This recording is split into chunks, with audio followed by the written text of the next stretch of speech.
저는 유방 갑상선 외과 전문이고요.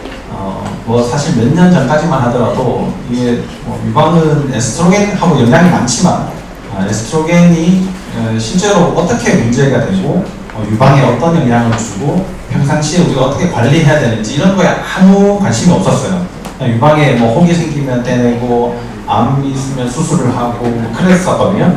근데 이제 기능의학을 하면서 이게 호르몬의 문제가 어떻게 우리한테 이제 영향을 주는지 우리가 어떻게 관리를 해야 되는지에 관심을 좀 많이 갖게 됐는데 그런 것들을 많이 하다 보니까 이게 외과 수술을 다 해야 되는 게 아니구나. 외과 의사로서 모든 부분이 다 외과 의사가 이렇게 해야지 된다고 생각했었는데 꼭 그렇지 않더라라는 겁니다. 그래서 요즘은 이제 뭐 외과적인 시술보다는 호르몬을 관리하는데 좀 더 중점을 두고 환자들을 만나고 있는데요. 이게 이제 호르몬이 아까 이제 설명했잖아요. 이제 혈액을 타고 우리 몸에서 각 세포들이 제대로 기능을 하기 위해서 이렇게 만들어 놓은 이제 호르몬들입니다. 뭐 식욕 호르몬도 있고요. 배가 부르면은 이렇게 렙틴이라는 호르몬이 많이 증가하고 배가 고프면 그렐린이라는 호르몬이 증가를 하는데 다들 식욕이 좀 없게 됐으면 좋겠잖아요. 근데 이게 내 맘대로 안 된다는 거죠. 네. 자, 잠을 잘 때도 이렇게 멜라토닌이 많이 나와야지 잠을 잘 수 있거든요. 근데 잠을 지금 누웠는데 1시간이 지났는데 멜라토닌을 많이 내고 싶다. 이게 내 맘대로 안 되지 않습니까? 아침에 콜티졸이 올라가야지 정신이 번쩍 드는데 또 자고 싶고 계속 피곤하고 힘들고 이런 것들이 내 맘대로 안 된다는 거예요. 이게 생리 주기도 이렇게 28일 주기로 계속 이렇게 했으면 좋겠는데 그게 내 맘대로 안 된다는 거죠. 그러면은 우리가 어떻게 해야지만 이런 것들이 되냐 이거예요. 근데 그게 왜 또 내 마음대로 되지 않고 병원에서 관리하는 게 왜 안 되느냐.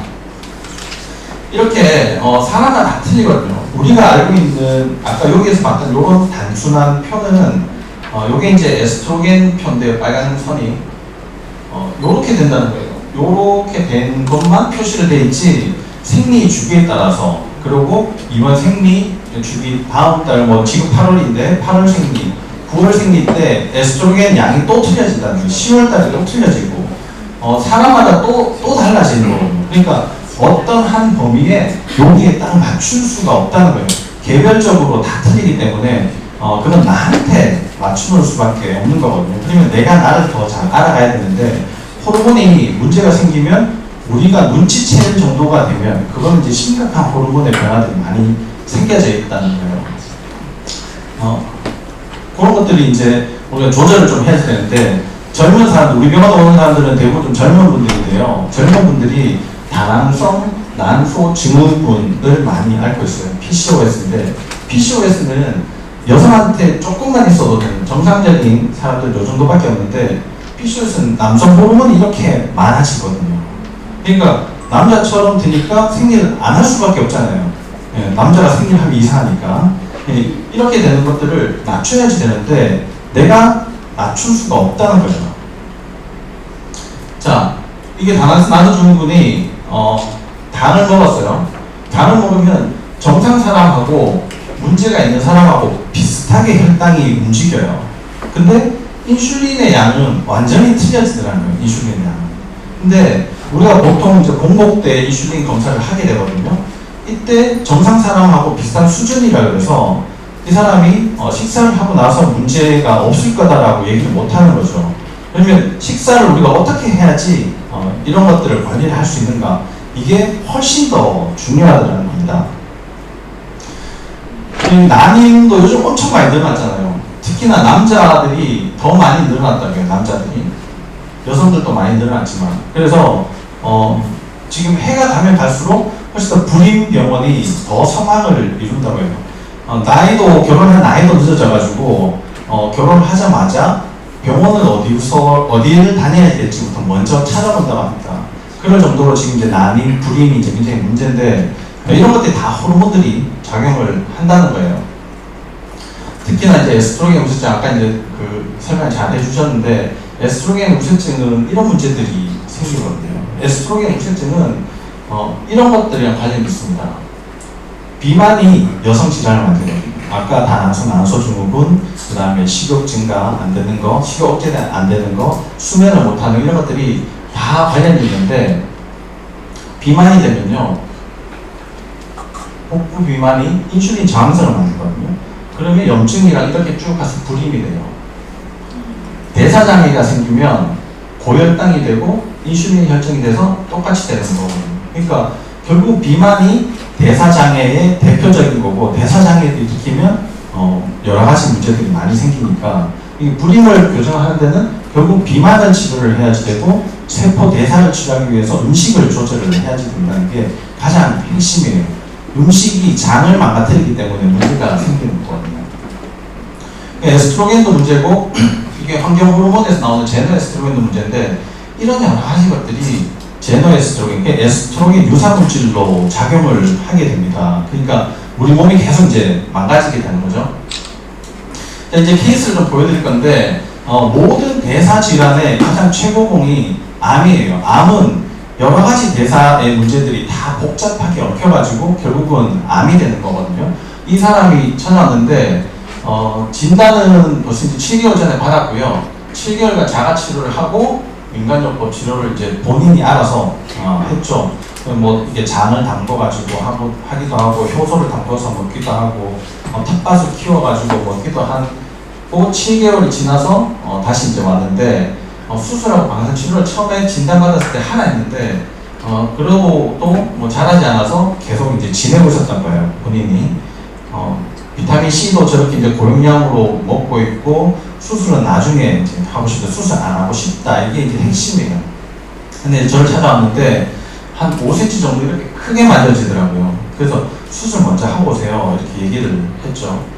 보통은 수술부터 시작을 해서 방사선 치료, 그 다음에 항호르몬제, 항암제 치료, 주사 치료, 그 다음에 뭐 이런 치료들을 이제 하는 거죠. 표적 치료, 이런 것까지 이제 다 하게 되는 게 보통의 방법이에요. 이제 저런 것들을 시작을 할 거냐, 이제 이런 치료들을 이제 시작을 기능의학적으로 접근할 거냐는 환자의 의지가 굉장히 크게 많이 작용을 하거든요. 그러면 옆에서 이제 어떻게 도와줄까? 수술을 하면 수술을 하는 대로, 수술하지 않으면 하지 않는 대로 환자분을 도와줘 드려야 되는데, 결국은 여기 보시면은 우리 주변에서 주로 쓰는 것들, 이런 것들 때문에 문제가 생기기 때문에 주로 쓰는 것들을 조심을 해야지 돼요. 근데 환자분들한테 그런 얘기들을 하면 그거 없으면 어떻게 살아요? 얘기하거든요. 자, 제일 조심하셔야지 될 게 설탕, 밀가루, 과일, 음료수인데, 설탕, 밀가루, 과일, 음료수를 안 먹으면 어떻게 살아요? 이게 제일 이제 관건이에요. 그런 거를 이제 해결해 줘야지 되는데, 사실 해결할 방법들이 마땅치는 않습니다. 여러 가지 식단을 가르쳐 드리긴 하지만 그 식단을 할 수 없는 상황에 있는 분들도 굉장히 많이 있거든요. 결국은 뚱뚱해지면 이렇게 암이 만들어지는 여러 가지 이게 과학적인 기전들이 있어요. 비만은 그게 대사질환이고, 대사질환이 암을 만든다는 것은 이미 이제 기존 의학에서도 많이 인정하는 부분들입니다.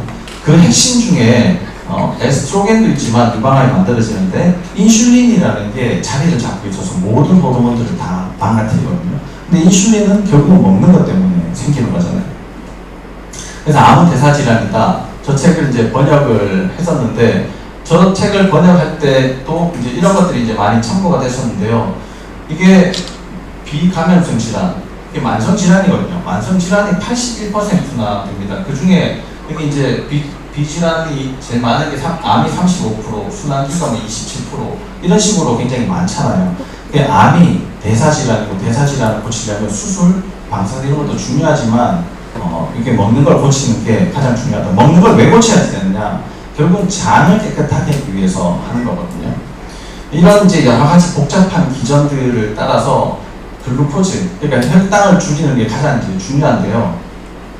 처음에 유방암 진단을 받았을 때 2013년 4월 달에 유방암 진단을 받을 때 2cm 정도였는데, 이때 자가식단 하면서 2.6cm 정도로 좀 커졌죠. 그러고 나서 12월달쯤에 이제 저희 병원 왔는데, 저 때만 하더라도 2.8cm 정도 되잖아요. 한 1cm 정도 가까이 이렇게 이제 커지게 됐어요. 그래서 메가 비타민 C, 고농도 비타민 C 주사요법도 하고, 이제 여러 가지 식단도 바꾸고 뭘 하긴 했는데, 그래도 계속 커지니까 결국은 이제 항암 치료를 하게 됐어요. 이렇게 이제 크기가 많이 커지면, 5cm 정도로 커지면 우선은 항암 치료부터 먼저 해서 크기를 줄이거든요. 그렇지 않으면은 많은 유방을 전제를 해야 되니까 우선 줄여서 수술을 가능하면 작게 하는 게 요즘 트렌드고, 그렇게 해야지 수술 합병증이 이제 적게 됩니다. 근데 좀 더 지나니까 예전에 없었던 저런 이제 폐 가까이에 임파선이 또 커져요. 지금 엄청 이제 문제가 심각해진 거거든요. 단계가 거의 이제 처음에는 2cm 정도는 2초 뭐 이랬는데 지금 3기 말로 가는 거예요. 네. 근데 이제까지 했던 식단들이 또 다른 치료들이 큰 효과를 못 보고 있는 상태였죠. 다시 이제 초음파 검사를 했는데 4.7cm 정도로 굉장히 많이 커졌죠. 이게 크기가 4.7cm지 사실 초음파에서 찍히지 않는 이런 부분도 있어요. 이만큼, 여기서 이만큼. 다치면은 거의 한 6cm나 7cm 정도 되는 그런 유방암이 이만큼 이제 많이 커지게 된 거예요. 근데 케톤 식사를 시작을 했는데 내 몸에서 케톤을 많이 만들어내고 혈당을 많이 줄이게 되면 그게 대사를 완전히 바꾸게 되거든요. 저렇게 줄이게 되면 저렇게 컸던 임파선이 줄어요. 그리고 암도 많이 줄죠. 이렇게 크기가 4.8cm, 뭐 한 6cm 정도 되던 게 지금 한 2.5cm 정도로 저렇게 줄어들잖아요. 근데 저걸 유지를 하는 게 중요한데 또 그게 쉽지 않거든요. 저런 것들 잠깐 하다가 이제 크기가 좀 줄어들고 수술을 하게 되고 항암치료를 하게 되면 본인들은 대부분 이게 수술이 끝났다고 생각해요. 치료가 끝났다. 근데 한 번 문제가 생기면 그 다음 문제가 생기는 것들 굉장히 쉽거든요. 그러니까 유지를 잘 하시는 것이 가장 중요하다. 내가 케톤 식사, 뭐 저탄고지를 뭐 몇 개월간 해서 체중을 얼마 뺐다. 그러고는 어느 정도는 유지를 해야 되는데 그 다음 다 포기를 하고 다시 이제 요요 현상으로 가는 거죠. 요요가 없을 줄 알았는데 요요가 있더라. 이것도 다른 식단이랑 똑같네. 다른 식단들도 다 마찬가지예요. 그래서 장이 얼마나 건강하게 유지가 되느냐, 또 식단을 얼마나 잘 유지를 하느냐, 이런 것들이 굉장히 중요하단 말이죠. 결국은 혈당이 낮아지면은 암세포는 죽게 되거든요. 대신에 케톤이 높아지면 정상세포는 살 수 있어요. 그래서 혈당을 낮추고 케톤을 높이는 게 암 치료의 가장 중요한 핵심이다. 저걸 얼마나 빨리, 얼마나 제대로 케톤 대사로 만드느냐에 따라서 암 치료가 확실하게 되는 거죠. 이분도 이게 보면은 처음에 이제 한 5.5cm 정도 커졌을 텐데요. MRI 상에서 이렇게 넓게 커져 있잖아요. 그게 이제 케톤 식사를 잘 하고 나서는 이렇게 이제 줄어들게 됩니다. 그러니까 이제 굉장히 큰 효과가 있죠. 이게 대사를 측정하는 PET-CT인데요. PET-CT에서도 저렇게 이제 효과가 확실하게 나타나는 거죠. 두 번째 케이스는 유방암 발견하고 두 달간 저염식 커피 관장하는 65세 여성이에요. 자궁 적출을 옛날에 이제 했다고 이제 하니까 저 때부터 이미 에스트로겐의 문제들은 있었겠죠. 그게 벌써 10몇 년이 지난 다음에 유방암 진단을 이제 받게 됐습니다. 한 1.2cm 크기. 일반식을 한 지 한 2달 정도 저염을 이제 제일 처음에 먼저 했었네요. 거슨 식이요법이라고 즙을 짜먹는, 녹즙을 짜먹는 그런 식이요법이 있거든요. 그런 식이요법을 이제 시작을 하려고 하는데 아직은 못했다. 저분은 미국까지 가가지고 거슨 센터에 가서 직접 이제 치료를 했어요. 근데 일주일에 부부 두 분이 갔거든요. 일주일에 2천만 원씩 들었다고 합니다. 그런 이제 4주를 하고 온 거예요. 4주. 뭐 잠 잘 자고 어깨 뭉침, 목 뒤뻐근함, 2년 전 교통사고 있었는데 뭐 더 힘들어졌다. 뭐 이런 여러 가지 문제들이 있었죠. 그래서 할 거면 제대로 식단을 하셔라. 그 다음에 이렇게 이제 계속 아프고 불편하고 이런 것들이 있으니까 전체 이게 척추 사진을 좀 찍어 보셔라. 저 때 또 이제 척추 사진 찍는 이유가 물론 아파서도 찍지만 자율신경계가 이제 어떤 문제가 있는가를 보는 거죠. 제일 중요한 게 저산소 환경을 해결해 주는 거거든요. 케톤만 높아졌다 그래가지고 세포가 다 정상적인 대사로 돌아가는 게 아니고 산소가 충분히 공급이 돼야지만 더 효과가 있게 되는 겁니다. 이게 혈관에서 멀어지면 멀어질수록 암은 독성이 강해지거든요. 훨씬 더 악성도가 높아지게 됩니다. 그러니까 크기가 큰 폭들이 훨씬 더 문제들이 많이 생기게 되는 거죠. 만약에 크기가 작다 하더라도 혈관이 좁아져 있다. 그러면 악성도는 높은 거예요. 그러니까 평상시에도 혈액순환을 잘 하게 해줘야지 되는데 유방 같은 데는 목 불편하고 어깨 불편하다. 그러면 여기가 혈액순환이 잘 안 되는 거거든요. 그러니까 그런 분들은 항상 유방에 무슨 문제가 있는지 없는지 잘 검사를 해야 되겠지만 반드시 이 문제를 이제 해결을 하셔야지 됩니다. 이제 엑스레이 사진을 처음에 이제 진단받았을 때 찍었는데요. 이 엑스레이 사진으로는 암이 있는지 정확하게는 알 수는 없지만 요 부위를 조금 더 자세하게 보면 여기보다는 조금 푹 들어가 있잖아요.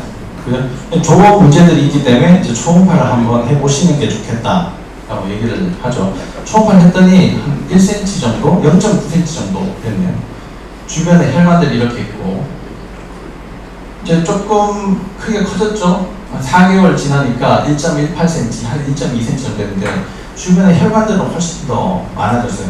암세포가 이제 영양분이나 이런 것들을 훨씬 더 많이 끌어당기기 위해 가지고 주변에 더 이렇게 만드는 거죠. 그리고 암 주변에 항상 염증이 있거든요. 만성 염증. 염증들이 훨씬 더 많이 이제 심해지고 있다라고 볼 수 있어요. 서로 이제 비교해보면 훨씬 더 많아졌음을 알 수 있겠죠. 그죠? 식이요법하고 비타민C 고농도 주사요법을 했어요. 했음에도 불구하고 또 더 자랐어요. 1.8cm, 그러니까 0.9에서 1.2cm, 또 1.8cm 이제 계속 자라게 됐고,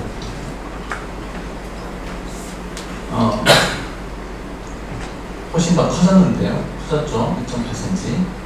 근데 이 자율신경계 치료하고 식단을 다시 이제 케톤식으로 제대로 이제 식단을 하게 되면 다시 저렇게 이제 줄게 됩니다. 지금 여기에서는 거의 뭐 흔적이 잘 없죠. 이렇게 표시를 하니까 그런데 암 크기가 많이 줄었어요. 실제로 비교해보면 이렇게 줄어들게 되는 거죠. 1.8cm에서 1.1cm 정도로 줄었습니다. 이제 이 식단을 계속 유지를 한다 그러면 훨씬 좋은 효과를 볼 수 있겠죠. 여기에서 이제 다른 문제들이 생기면 거기에 맞게 또 적절하게 치료를 잘 하시면 되고요. 그래서 암은 자율신경 불균형, 그 다음 저체온, 고혈당, 저산소 이 문제로 생기게 되는데요. 이게 결국은 호르몬을 다 망가뜨리는 각각의 요인들이거든요. 호르몬이 망가지면 대사가 망가지고 대사가 망가지면 이런 문제들까지 되는데 그런 총체적인 관리를 우리 몸에서는 저절로 알아서 해준단 말이에요. 근데 저절로 알아서 해주려면 결국은 장이 좋아지거든요. 장이 좋으려면 먹는 것을 가려 먹어야 돼요. 제일 첫 번째가 설탕, 밀가루, 과일, 음료수가 제일 문제를 많이 일으키고요. 두 번째는 유방암은 한 잔의 술도 유방암 유발을 많이 시킨다고 합니다. 그러니까 심장에 좋은 포도주라 할지라도 유방에는 나쁜 거죠. 그러니까 그런 것들을 주의하시고 조심하실 필요가 있습니다. 이제 일단 간단하게 뭐 케이스 같은 거 좀 말씀드렸고 이제는 뭐 Q&A를 좀 받아서 거기에 맞는 답변들을 좀 드리도록 하겠습니다. 홍재환 선생님께서 네.